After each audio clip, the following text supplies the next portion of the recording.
السلام علیکم۔ یہ اس پوسٹ کے اوپر اگر آپ دیکھیں تو لکھا ہوا ہے S B S B S B اور پھر آگے لکھا ہوا ہے بین الاقوامی مدرسۃ الاسلام، پھر آگے لکھا ہوا ہے S B S B S B, اور نیچے یہ درخت سا بنا ہوا ہے جس کا ایک حصہ تر و تازہ ہے، تازے پتے ہیں، پھول ہیں، اور دوسری طرف بالکل خشک ہے۔ تو نیچے بخاری کی وہ روایت ہے اور بالکل زبردست روایت ہے کہ یہ اللہ کا ذکر کرنے والے اور ذکر نہ کرنے والے کی مثال ہے۔ گویا مومنوں میں بھی جو اللہ کا ذکر کرتا ہے اور اللہ کا ذکر نہیں کرتے ان کی بات اصل میں ہو رہی ہے، یہ کافروں مشرکوں کی تو گویا بات ہی نہیں ہے۔ ایمان کے بعد جو اللہ کا کثرت کے ساتھ ذکر کرتا ہے، جس طرح ابی بن کعب کی روایت ہے کہ جو کثرت سے اللہ تعالیٰ کا ذکر کرتا ہے وہ نفاق سے بری رہتا ہے، یعنی ہر وقت ہر لمحے اللہ کی طرف دھیان رہنا، ذکر کرنا، اس کی تسبیح بیان کرنا،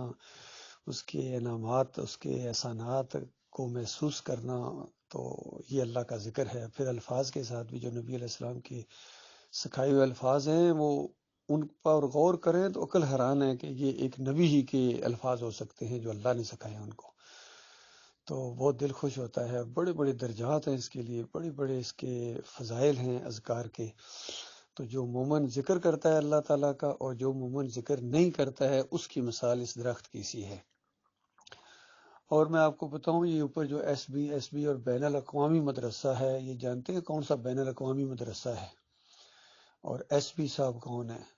ایس بی کا مطلب ہے سعید بن بشیر، اور بین الاقوامی مدرسہ ہے بس ان کی جو اپنا ایک دائرہ ہے نا، ایک چھوٹا سا ہلکا سا انہوں نے بنایا ہوا، یہ بین الاقوامی مدرسہ ہے۔ اور ان کو ایمان اور شرک کی بھی کوئی اب پہچان نہیں رہی ہے، اور بالکل اسی طرح ضد میں آئے ہوئے ہیں، اپنی انا کا انہوں نے مسئلہ بنایا ہوا ہے، اور سجدہ تعظیمی کے شرک کے اندر مبتلا ہو گئے۔ اور جب بھی ان سے اس حوالے سے گفتگو ہوئی ہے یا کبھی ہوتی ہے تو بس ان کے دماغ کے اندر ایک ہی چیز، جس طرح وہ نہیں بنی اسرائیل کے دماغوں میں بچھڑا چلا گیا تھا،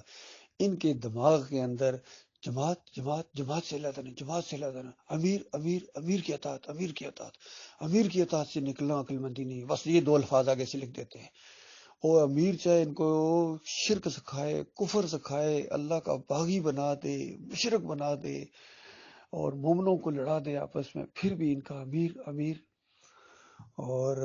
ایک اور صاحب تھے، وہ حالانکہ سجدہ تعظیمی کے شرک کو پہچان بھی گئے تھے، اس کے اندر سے نکل بھی آئے تھے، لیکن جب ان کے امیر کے اوپر تھوڑی سی چوٹ ماری گئی، پہلے سمجھایا گیا، 7 مہینے سمجھایا گیا، اور اس کے بعد پھر ان کو للکارا گیا۔ تو کہتے ہیں اتنے سخت الفاظ نہ استعمال کریں نا، یہ تو ہمارے سابقہ امیر ہیں، سابقہ امیر کے اوپر چوٹ پڑتی ہے۔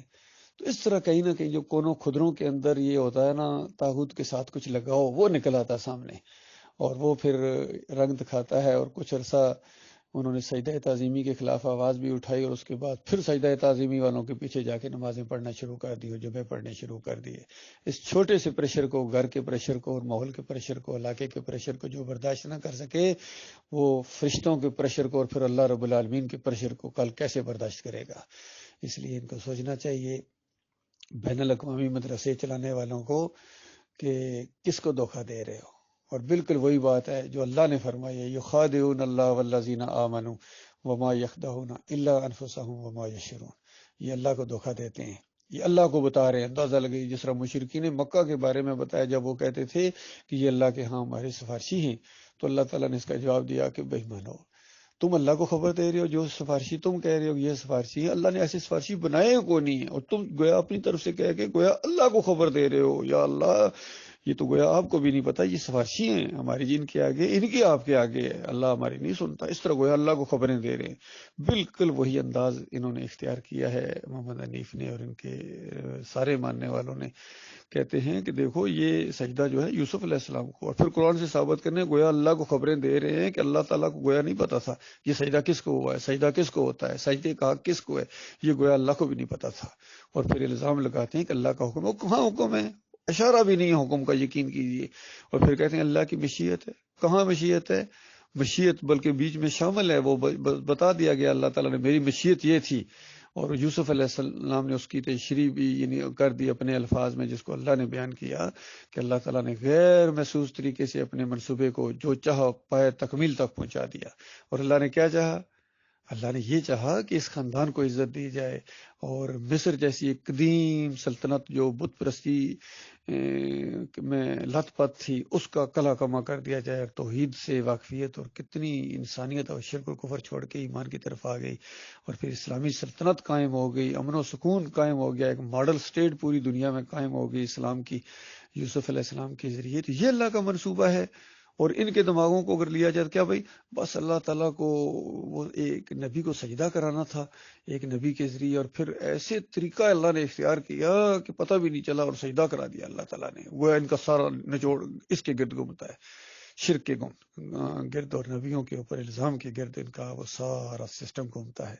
تو یہ فہم القرآن نہیں ہے، یہ انکار قرآن ہے، تحریف قرآن ہے جو محمد حنیف صاحب نے کی ہے، اور صحیح صاحب نے اس کو آگے پھیلایا ہے اپنے، حالانکہ پرانے آدمی تھے، بڑے باہمت تھے، دعوت اللہ کو بڑا شوق ان کو ہوتا تھا، اور جہاد والا انداز جس طرح ہوتا ہے، لیکن یہ سب مصنوعی تھا، اس کی حقیقت کوئی نہیں تھی، اسی وجہ سے ایکسپوز ہو گئے ہیں۔ ان کے دماغوں کے اندر شرک تھا، انا تھی،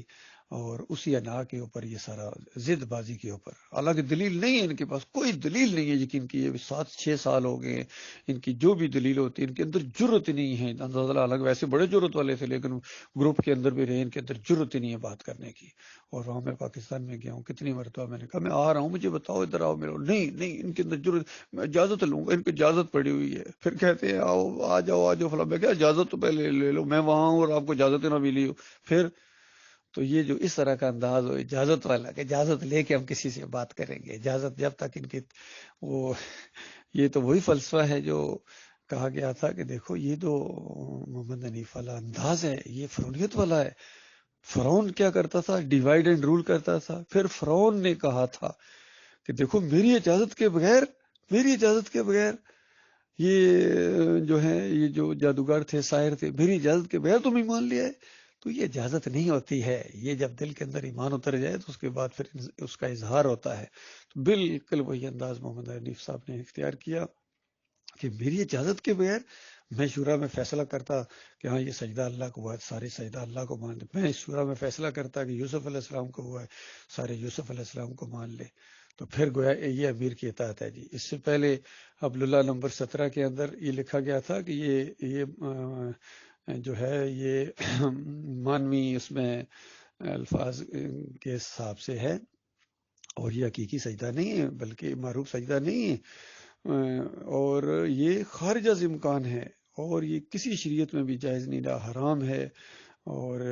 جو ہے یہ ناجائز ہے۔ تو سب نے مان لیا، اور اب انہوں نے کہا بالکل یہ حقیقی معنوں میں ہے، یہ ہوا ہے، اور یہ انوکھا سجدہ ہے، یہ جو ہے یہ خاص سجدہ ہے، خاص واقعہ ہے، اندازہ لگا جیسے یہ خود دیکھ رہے تھے وہاں۔ بالکل انہوں نے یہ ایسی بات ہے کہ آج عیسائی اٹھ کے کہنا شروع کر دیں کہ ہاں بس وہ یہ ایک عیسیٰ علیہ السلام اللہ کے بیٹے ہیں، یہ خاص واقعہ ہے، باقی کوئی نہیں ہے، کوئی اور نہیں ہے، بس صرف یہ ہیں۔ تو بتاؤ کیا ہوگا؟ کتنا بڑا الزام ہے عیسیٰ علیہ السلام کے اوپر، کتنا بڑا الزام ہے ان کی ماں کے اوپر، کتنا بڑا الزام ہے اللہ کے اوپر۔ تو جس طرح اللہ کے اوپر جن لوگوں نے الزامات لگائے ہیں، اپنے کفر و شرک کو اللہ کی طرف پھیرا ہے، ان کے اندر یہ محمد حنیف اور یہ سارے لوگ شامل ہو گئے۔ اللہ تعالیٰ ان کے فتنے سے اور فساد سے اپنی پناہ میں رکھے۔